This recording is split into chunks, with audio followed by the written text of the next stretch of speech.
Um dia muito especial, né? Dia 4 de outubro, dia de São Francisco de Assis. Rodrigo. Dia de São Francisco de Assis, a gente começa com a saudação franciscana, né? Paz e bem para você que está em casa, paz e bem para Dircilene, que hoje também comemora uma data especial, Dirce.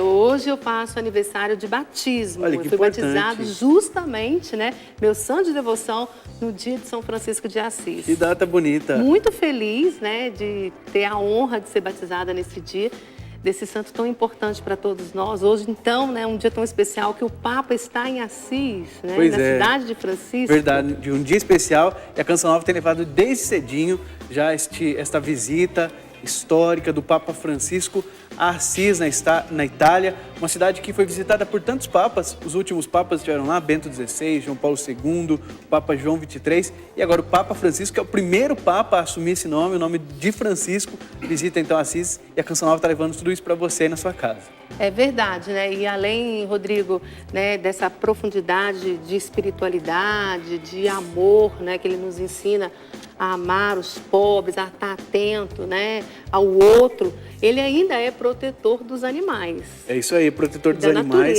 protetor da natureza, é o homem da paz, o homem do meio ambiente.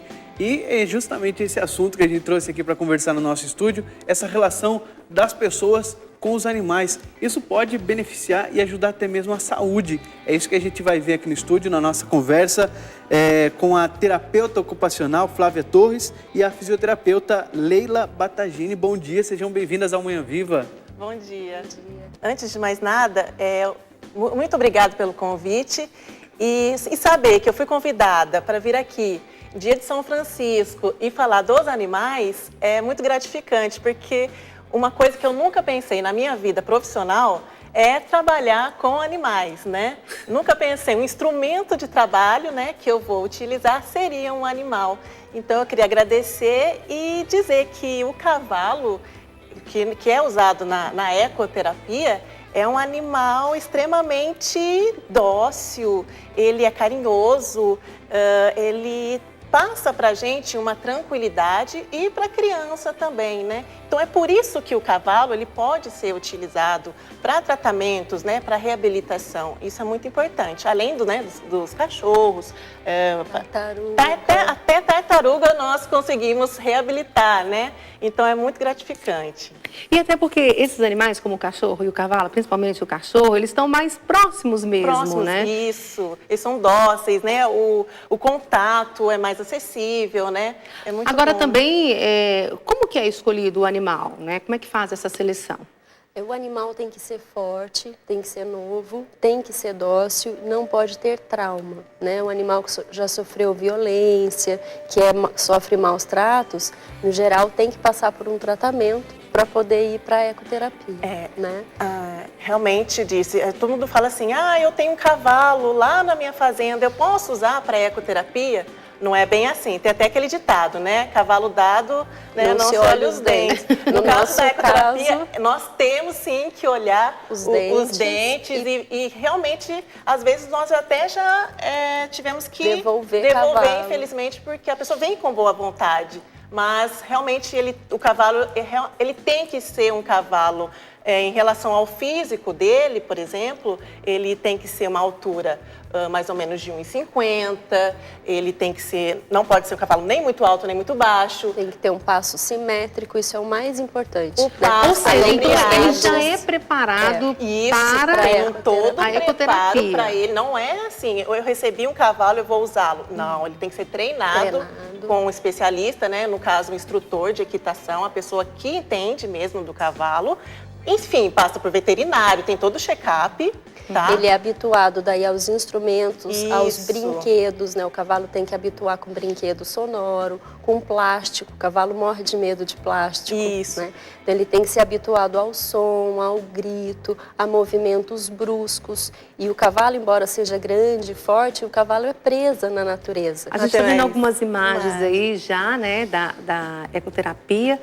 Agora, para que caso, né? Para quem é indicado a ecoterapia? A ecoterapia vai atender casos da ortopedia, da neuroortopedia, da neurologia e da psiquiatria. Quaisquer casos dessa área podem ser encaminhados e são avaliados individualmente. Os casos que são contraindicados são casos de oncologia que estejam ainda em químio, rádio, alergias severas, né? No geral, são os únicos que são contraindicados. Crianças que têm síndrome de Down nascem com as 3 primeiras vértebras frouxas, também não podem fazer. Frouxidão ligamentar. Mas, no geral, cada caso é avaliado individualmente por nós, pela nossa equipe, é encaminhado pelo médico, a gente avalia e faz um programa individualizado. O Papa falava ainda há pouco sobre isso, né, Rodrigo? Da gente, essas pessoas, né? De estar atenta a elas, né? De ouvi-las. Olhar para Como é que é a experiência de vocês? Ouvir a dor, né? Ele usou a expressão ouvir as chagas dessas pessoas. É isso, é ouvir a dor, que é realmente o trabalho que elas conseguem fazer, né? Perceber a necessidade de cada pessoa. Isso. Essa palavra é chave para a gente, necessidade, né? A dor surge de uma necessidade que não foi atendida. Então, de que maneira a gente pode usar o cavalo, a nossa equipe, o nosso setting, para oferecer o que essa pessoa precisa. A gente vai estar o tempo todo avaliando as necessidades e as possibilidades de cada praticante, da sua família, do que ele, o que oferecer para ele em terapia fora do nosso centro. Então, nós trabalhamos num esquema de terapia individualizada. Cada criança que chega para nós com encaminhamento médico é avaliado pela equipe. A nossa equipe escolhe um profissional de referência, ou físio, ou TO, ou pedagogo, ou psicólogo, ou o fono, ou o próprio professor de equitação. Dependendo da necessidade dessa criança, é que o profissional vai programar a sessão e o tratamento ao longo do tempo que ela vai permanecer. Ou seja, tem uma com a equipe gente. que vai fazer a criança passar, né, por uma análise, e aí a gente vai saber qual é o profissional que vai trabalhar com aquela criança. Nós trabalhamos na ecoterapia com uma equipe interdisciplinar. Isso que é o grande modificante aí, que nas outras terapias não existem. Então, na ecoterapia, nós temos o fisioterapeuta, o terapeuta ocupacional, o fonoaudiólogo, tá?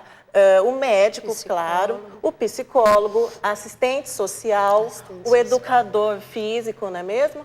A pedagoga, todo mundo interagindo e trabalhando com o praticante, né? Que é o nome dado para a pessoa que faz ecoterapia. Isso é uma coisa legal de falar. Na ecoterapia, a gente não tem paciente. Isso. A gente tem praticante. Praticante. Você não é paciente, você é um praticante de ecoterapia. E disse, o legal também é você pensar que como que eu gosto da ecoterapia por vários fatores. E uma dessas é que você pega um deficiente, uma pessoa que já tem todo um histórico, né, de comprometimento, né? E ela está o quê? Acostumada a frequentar hospitais, aquelas clínicas, consultório, aquele dia a dia. Querendo ou não, cansa, ela... Que é o que a gente chama de terapia de solo. A terapia convencional, né? Convencional. Que é chamado. Então, que não pode ser deixada de lado em função da ecoterapia. É isso. A ecoterapia, nós não podemos deixar de dizer que ela é uma terapia complementar. Reconhecida pelo Conselho Federal de Medicina e o Conselho Federal de Fisioterapia e Terapia Ocupacional. Que é o CREFITO.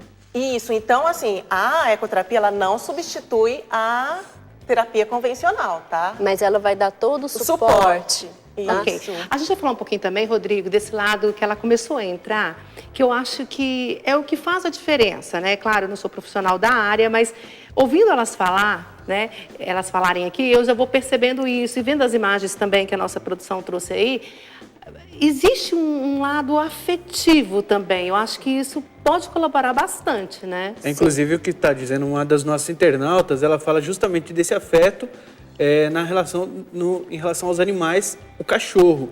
A Lu Vasconcelos, lá de Fortaleza, ela fala assim, o animal transmite alegria, principalmente o cachorro, ele dá ânimo e vontade de viver. É uma terapia maravilhosa. Esse afeto, essa relação dos animais com as pessoas doentes, isso pode ajudar muito. Que interessante. E facilita. Eu estava até falando aqui para elas, como é que a gente assistindo a reportagem, Rodrigo, a gente vê a facilidade, né, que é chegar até a pessoa. Eles vão pelo animal, né? O cavalo é um grande atrativo, né? Ele é a estrela mesmo do nosso Aras.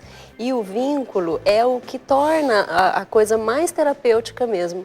Inclusive nós temos vínculo com o cavalo, porque nós temos aula de montaria para aperfeiçoar também a nossa técnica e saber o que pedir direitinho para o praticante. Então a Leila, por exemplo, é apaixonada pelo Pantanal, que é um dos nossos cavalos. Isso, né? isso. Cada Aí criança... cria esse laço, né? A gente viu ali o caso dos cachorros, né? Elas trabalham com ecoterapia, por isso elas estão falando mais do cavalo. Mas a gente viu aí também que o cachorro ajuda, eu já visitei, né? E vi que o cachorro está ali deitado, as crianças vão, pulam em cima, e o cachorro está ali, né? Então a gente percebe isso mesmo, que acaba criando, né, esse laço. Como é o laço do Pantanal, Lá né? no projeto Caminhar, nós temos crianças que ela tem o Pantanal como o cavalo dela. O cavalo dela. O Pantanal é meu cavalo, eu quero levar o Pantanal para minha casa e leva a cenoura, chega, né, com aquela cenourinha para dar pro cavalo, pro seu cavalo, né? Quer escovar o seu cavalo. E como é que isso vai favorecendo o tratamento? Como é que vocês vão percebendo, né, a resposta do tratamento? Claro, isso é com o tempo, né? Porque todo tratamento de reabilitação, ele não é a gente não consegue um objetivo a curto prazo, né? Sempre a longo, médio prazo, né? Agora, em relação às terapias de solo, a ecoterapia tem um tempo muito menor, principalmente se a gente estiver falando de acometimento motor, né? Equilíbrio de tronco, criança que precisa aprender a sentar. A parte da comunicação, o cavalo favorece muito. Porque, como a Leila estava falando, na sala, nas terapias tradicionais de solo, numa clínica, num posto de saúde, o que a gente tem para oferecer? A gente e objetos. Isso. Lá a gente tem a gente, os objetos, o cavalo, as árvores, os passarinhos, o sol, né, a brisa. Que vai favorecendo esse relacionamento. Agora, já existem, Rodrigo, até mesmo hospitais, né? Eu estava lendo muito sobre isso, falando, o Albert Einstein é um desses hospitais fiquei sabendo também. Que favorece o bichinho de estimação visitar o paciente. É claro que tem que ligar para o hospital, tem que ligar antes, por causa da segurança, enfim, mas já existe, os médicos já estão reconhecendo isso, né? Que esse lado afetivo com um animal de estimação podem também ajudar no tratamento. Pois é, eu vi isso também. O nosso projeto tem uma extensão em São Paulo, que é coordenado pela doutora Liana, e nos finais de semana, no Parque do Ibirapuera, a gente atende quase 400 famílias dentro da proposta da ecoterapia, com deficiências múltiplas da área da saúde mental, da reabilitação física, crianças com risco social, família de risco social, né? Todo final de semana a Liana está lá atendendo essas crianças. A Regiane Antunes, de Cabo Frio, Rio de Janeiro. A gente está conversando sobre ecoterapia, a relação dos animais com as crianças, como isso pode ajudar na recuperação de doenças. E a Regiane está acompanhando lá, gostando do assunto, mas ela quer saber, gostaria que vocês citassem algum exemplo concreto de uma reabilitação que vocês viram de uma criança que chegou lá de tal jeito e como que os animais ajudaram nessa recuperação.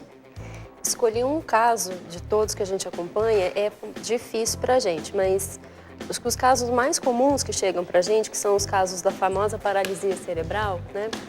Então, nós temos em específico uma criança que chegou com a mãe com muito medo de deixar a criança sentar no chão.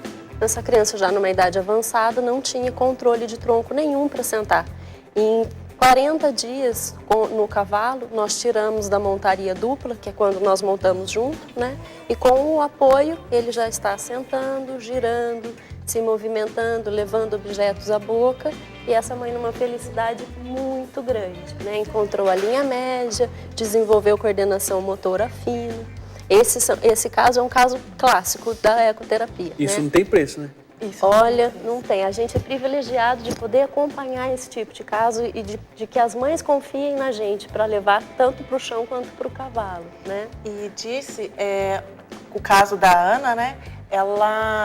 Por que a Ana consegue, então, por que eu consigo com o meu praticante, com a minha criança, conseguir um controle motor, uma postura, não é? Ela conseguir força muscular, mas como que o cavalo pode passar isso para uma criança? Aí ninguém sabe, mas a gente conta aqui que não é mágica, tá? Mas o cavalo, ninguém sabe, mas eu conto, o cavalo, ele tem um movimento, tá bom? Que chama-se tridimensional, que ele estimula o quadril dessa criança quando ela está no dorso do cavalo. E ele simula o andar humano. Simula o andar que nós temos. É muito semelhante, por isso que nós usamos o cavalo. E por isso que o cavalo precisa ter um passo simétrico. Se ele não tiver o passo simétrico, ele não oferece esse estímulo para o sistema. Esse estímulo para o sistema nervoso, ele promove um efeito tal que seu sistema nervoso fica apto a receber qualquer tipo de informação.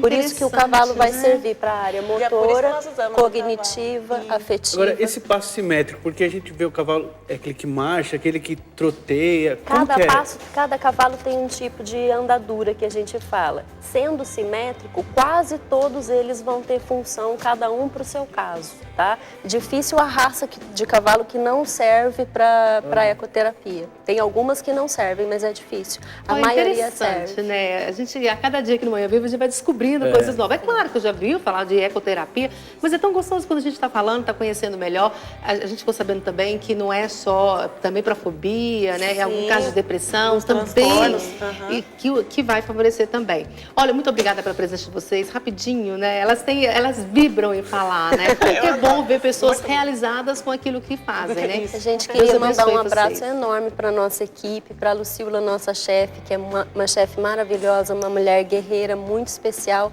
Só por ela, pela luta dela, que nosso projeto existe lá há 13 anos. Mandar um beijão para os nossos 4 cavalos, que são nossos amores. E para o resto da equipe que ficou lá hoje, suando. Agradecer o convite de todos. Nossa, muito obrigada pela oportunidade, viu? Muito obrigada mesmo. Olha, mais informações, telefone, enfim, no nosso facebook.com/manhãviva, nosso blog.cancional.com/manhãviva, vai estar tudinho lá para você, tá bom?